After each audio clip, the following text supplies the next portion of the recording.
நம்ம ஊர்லலாம் ஒரு பழமொழி சொல்லுவாங்க, கைக்கு எட்டுனது வாய்க்கு எட்டலையே அப்படின்னு. அதே போல தமிழக வெற்றிக் கழகம் ஆட்சி அமைப்பதற்கு 118 இடங்கள் வேண்டும் என்கிற நிலையில் தற்போதைய நிலவரப்படி தமிழக வெற்றிக் கழகம் 106 தொகுதிகளில் மட்டுமே முன்னிலை என்கிற அறிவிப்பு அப்படிங்கிறது வெளியாகி இருக்கிறது. தமிழக வெற்றிக் கழகத்தினுடைய தலைவர் விஜய் அவர்கள் பெரம்பூரில் வெற்றி பெற்றிருக்கிறாரு. இதே போல திருச்சி கிழக்கிலையுமே விஜய் அவர்களுக்கு ஏறுமுகம் தான் அப்படின்னு சொல்லப்படுது. திருச்சி கிழக்கிலையுமே விஜய் அவர்கள் வெற்றி பெறுவதற்கான வாய்ப்பு அப்படிங்கிறது பிரகாசமாக இருக்கிறது. என்னதான் தாவேகா 106 தொகுதிகளில் முன்னிலையில் இருந்தாலும் விஜய் அவர்கள் 2 தொகுதியில் போட்டிடுறாரு. அதில் ஒன்று திருச்சி கிழக்கையோ பெரம்பூரையோ அவர் கண்டிப்பாக வெற்றி பெற்றதுக்கு பிறகு ராஜினாமா செய்தே ஆக வேண்டும். அப்படின்னா 106லேருந்து ஒன்றை கழிச்சிட்டோம் அப்படின்னா 105 தொகுதிகளில் தான் தமிழக வெற்றிக் கழகம் அப்படிங்கிறது முன்னிலையில் இருக்கு.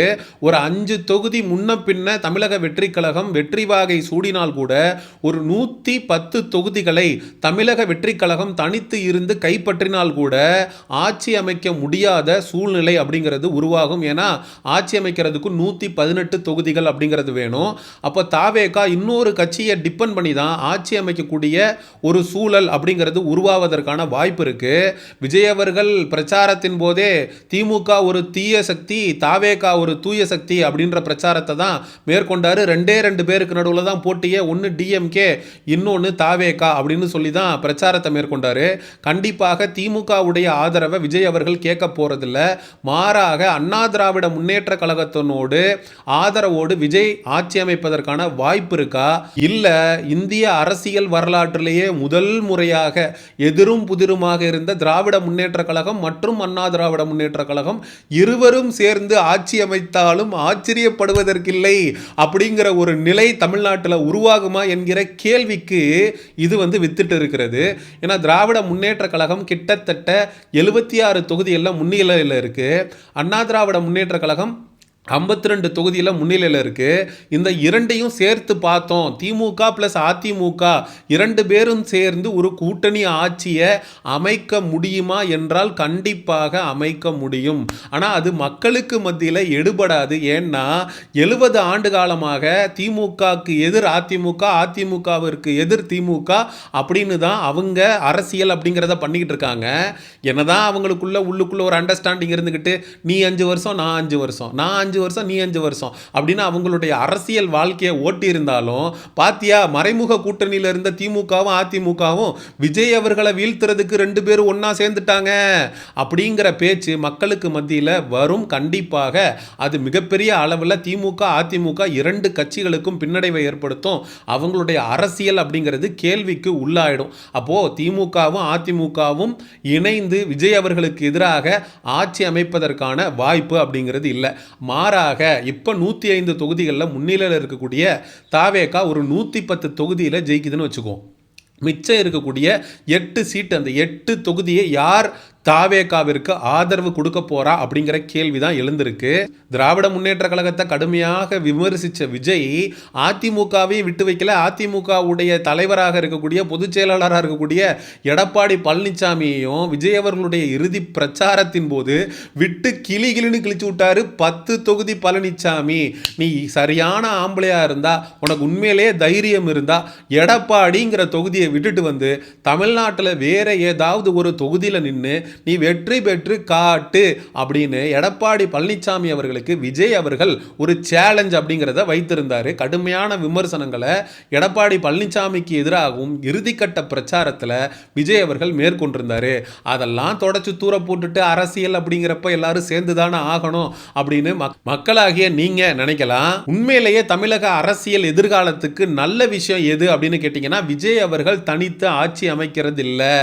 மாறாக அதிமுகவோடு ஆதரவோடு விஜய் அவர்கள் ஆட்சி அமைக்கும் போது நம்ம இன்னொரு கட்சியோட ஆதரவுல தான் செயல்பட்டு வர்றோம். அப்படிங்கிறப்ப விஜய் அவர்கள் ரொம்ப கவனமாக செயல்படுவதற்கான வாய்ப்புகள் அப்படின்னு இருக்கு. ஏன்னா விஜய் அவர்கள் 118 தொகுதி அவரே ஜெயிச்சு அவர் ஆட்சி அமைக்கிறார். அப்படிங்கிறப்போ ஒரு சர்வாதிகார போக்க விஜய் அவர்கள் கையில் எடுப்பதற்கான வாய்ப்பு இருக்கு. எவெல்லாம் விஜய்க்கு எதிரான கிரிட்டிசிசம் வைக்கிறாமோ, இந்த ஆட்சி அதிகாரத்திற்கு தாவேகாவுடைய ஆட்சி சரியில்லை, மக்களுக்கான பிரச்சனைகளை தாவேகா வந்து சரி செய்யலைன்னு போராட்டங்கள் வெடிக்கும் போது கைது நடவடிக்கைகள், குண்டர் சட்டம், அது இதுன்னு சொல்லி அடக்குமுறைகளை ஏவுறது, மக்கள் போராடுறாங்க அப்படின்னா காவல்துறையை வச்சு அடித்து தடியடி நடத்தி அராஜகத்தில் ஈடுபடுறது, அது வந்து ஒரு ஒன் சைடடாக போயிடும். 5 வருஷத்துக்கு தமிழக மக்கள் விஜய் அவர்களுக்கு தமிழ்நாட்டை பட்டா போட்டு கொடுத்த மாதிரி ஆகிடும். ஆனால் அதிமுகவோடு கூட்டணி வைத்து ஒரு ஆட்சியை வந்து தாவேகா அமைக்கும் போது ஒரு பயத்தோடையே செயல்பட வேண்டிய சூழல் அப்படிங்கிறது உருவாகும். திராவிட முன்னேற்ற கழகம் ஆளுங்கட்சியாக இருந்து பெர்ஃபார்ம் பண்ணதை விட எதிர்க்கட்சியாக நல்லாவே செயல்படுவாங்க அப்படிங்கிறது தான் 100க்கு 100 மறுக்க முடியாத உண்மை. 70க்கும் மேற்பட்ட தொகுதிகளில் திராவிட முன்னேற்ற கழகம் முன்னிலையில் இருக்கு. அதிமுகவும் தாவேகாவும் சேர்ந்து ஒரு ஆட்சியை அமைக்கிறாங்க அப்படிங்கிறப்போ திமுக ஒரு ஸ்ட்ராங்கான ஆப்போசிஷன் பார்ட்டியாக உட்காரும். தமிழ்நாட்டு அரசியலுக்கு அது நல்லது. ஆனால் விஜய் அவர்கள் தனிப்பெரும்பான்மை பெற்று வெற்றி பெற்று ஆட்சி அமைக்கிறார் அப்படிங்கிறப்போ அது ஒரு சர்வாதிகார போக்கை நோக்கி நகரும். அது தமிழக அரசியலுக்கும் சரி, தமிழக மக்கள் நலன் சார்ந்த விஷயங்களுக்கும் நல்லதில்லை. சரிப்பா, விஜய் அவர்களை வளர விட்டுட்டாங்க திமுகவும் அதிமுகவும் சேர்ந்து. அவங்க பண்ண தப்ப அவங்க தான் சரி செய்ய வேண்டிய இடத்துல இருக்காங்க. விஜய் அவர்களை வந்து இன்னொரு 5 வருஷம் ஆள விட்டுட்டோம் அப்படின்னா அவன் ஒட்டு மொத்தமாக திமுகவுக்கும் அதிமுகவுக்கும் சமாதி கட்டிட்டு போயிடுவான்.